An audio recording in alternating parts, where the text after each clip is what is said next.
Whenever things get hard and times get tough, we are tempted to question our calling. Whether it's just a hiccup in your career or something like the industry-wide crisis right now in Hollywood, it's easy to lose focus and hard to think clearly. Because when life gets hard, questions start to simply overwhelm you. What's happening? Where is this going? How long is this? All these questions just bubble up, but they don't have to overwhelm you. And so I want you to stick with me on this video. I want to help you navigate this season carefully and wisely. Welcome, I'm Joel Pelsu, President of Arts Entertainment Ministries, and our passion is helping you as a creative professional to succeed in your creative life while growing deeper in your spiritual walk, because your creativity and your spirituality are designed by God to work in concert with one another.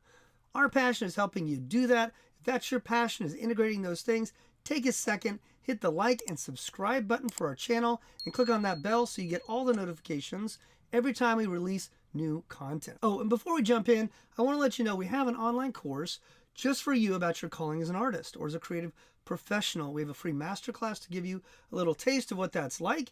If you're struggling right now and want to get real clarity on your calling, or even just how to prioritize things in a challenging season, check out the link down below. I promise you, you will be encouraged and find new insights to help you right now. Now, I want to help you understand there are three main voices that will distract you and discourage you. If you don't recognize them, they can twist your stomach in knots and spin your head around just to make you dizzy with questions and concerns. And you don't need that right now. Well, of course, you don't need that anytime, but you really need right now to be able to focus on what is important. So let's get to it. The first voice is the world. And what I mean is the world around you or the culture you're living in. It doesn't matter where you live. Anywhere in the world, you have a culture as a whole that you live in, and it's inviting you to embrace ideas and concepts and motivations that may be good for you or may not be good for you. And this can be anything: consumerism, vanity, having the right clothes, the right friends, the right car, creating art that is hip and cool, or may not even be good for your soul, but it makes money. All these questions are in the world around you. The culture around you is always promoting its values. It doesn't matter what you believe, they're never going to fully fit with your convictions and your belief system. And as Christians, we have to be careful to discern them and reject these values that do not match up with Scripture. I'll give you just a few examples. Like, should we get our identity from what we wear? No. Jesus told us not to worry about that. Should we obsess with how we look? Well, we should care. But Paul told us that our focus on beauty should start with our inner beauty, our character, more than what we wear, what we look like. Beautiful clothes are fine, they're wonderful, but they shouldn't define you. And one more, should we be focused on creating the most cutting-edge art that the critics love? No, that cannot be our sole focus. Our art is an extension of our communication, and Jesus tells us that we are to use our ability to communicate and use it to love others, not just shock them or celebrate triviality or novelty. So there's a place for it, knowing your audience, understanding the critics, being wise and shrewd, but our primary focus cannot just be appeasing them or doing what they like. Their concerns are not going to overlap 100% with a biblical model. So those are just a few examples of how the world will distract you, discourage you, and drive your creativity in the wrong direction. In the end, it will only shrivel up your soul, bring confusion to your heart, and rob you of deep, rich creativity. The second voice is the flesh. What I mean is the natural desires you and I have in this life. We know from the story of Adam and Eve that we're sinners. Our desires are not always for good things. So we cannot embrace this idea that is so prevalent today to just follow your heart. Your heart will desire things that are not good. And to be honest, we all know better. You shouldn't just follow your heart. Consider a young child who always wants candy. Do we let the child follow their heart? No. They would end up obese, bad teeth, a host of other health problems. It would not be loving to give them what they desire.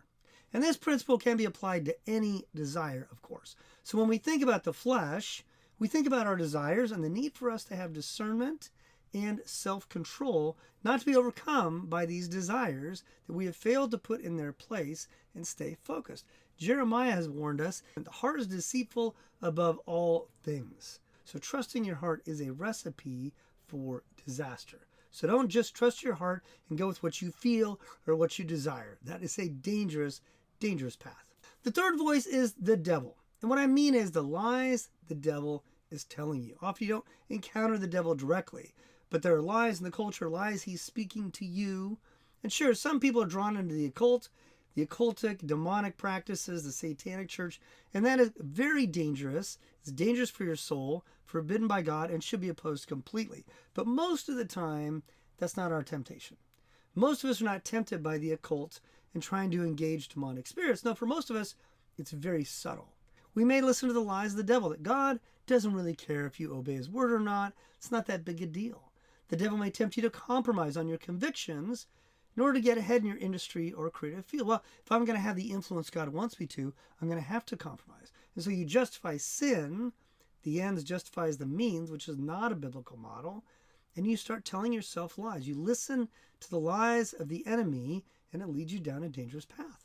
Or the classic one, the devil may try to convince you and help you rationalize the idea. Everybody's doing it, so why can't you? It's not really a big deal.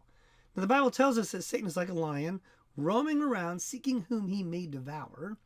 He's looking for ways to tempt you. Just as he did Adam and Eve in the garden. He wants to get you off your game. He wants to take your eyes off God. He wants you to let go of your faith in God. And he wants you to be convinced, you don't really need God. You're fine. You've got this. Just do it your way. Just bite the apple, disobey, make your own choices, and act like you're a God. Because that's what Adam and Eve are saying is, I want the knowledge. I want to make my choices. I don't want to submit to God's laws and rules. I want to be God. I want to make decisions. So there you get the picture. 3 voices that are almost always present in one degree or another. And if you're not reading the Bible, if you're not intentionally training your heart and mind to think in a biblical way, these voices will come in and become very hard to discern, much less resist. And what does this mean for your calling? When it comes to your calling, the world wants to use your gifts to play along with their values, to embrace the idols and ideas of the present culture, not a biblical model. And the flesh wants you to use your gifts for selfish and self-serving purposes. The devil wants you to be discouraged. He wants to destroy you and use your art to do the same to your audience. So all 3 forces and voices are there. The only way to avoid this is to get a clear understanding of your calling and invest in your spiritual life seriously. Don't take it for granted. And you need to invest in your spiritual life at the same time you invest in your creative life, because they're not meant to be in silos. That's one of the challenges. So many places you go as a creative, maybe your pastor or whatever talks about your spiritual life, but they don't understand the creative impulse and need and aesthetics and what motivates you and story structure and all these things that you care about, how that relates to the gospel. Sometimes you go to arts groups, they get all these other parts, the creativity and the aesthetics, but they have no idea how that connects to the gospel. And so if you want to learn more about how to connect both your creativity and your spirituality in your calling and understand that in a robust way, check out our Artist Calling Masterclass and our online Artist Calling course. Don't hesitate. Don't wait. This is so important. If you're especially in a crisis point, the industry is in a crazy place right now, or you're just coming out of college and you got an art degree, like what do I do now? And there's fewer jobs and AI, so many questions. Don't let your flesh tell you to put it off for another day. Don't let the world to tell you your spiritual life doesn't matter, that it's completely separate from your creative life, which is a lie. And don't let the devil tell you to just stop thinking about your soul, stop caring, your spiritual vitality doesn't mean anything. Tell all 3 voices to be silent. Get behind you. And then get productive today. Start getting answers. Start a new journey where your creative life and your spiritual life are working together, inspiring each other as you use your gifts the way God designed you to use them. That's our passion. That's what we want to help you do. This is what we've been helping people do for over 2 decades. So what are you going to do and what do you think right now? Is this helpful to start to give you some categories? And please share it with others. I don't want to see anyone get discouraged and disillusioned when they don't have to. And go check out our Artist Calling Masterclass. Get the clarity you need to navigate this season of your career and your life. And if you enjoyed this, please take a second again, hit the like and subscribe buttons, hit that little bell. And as always, I'm praying that God blesses you and equips you to be salt and light in a world that desperately needs it.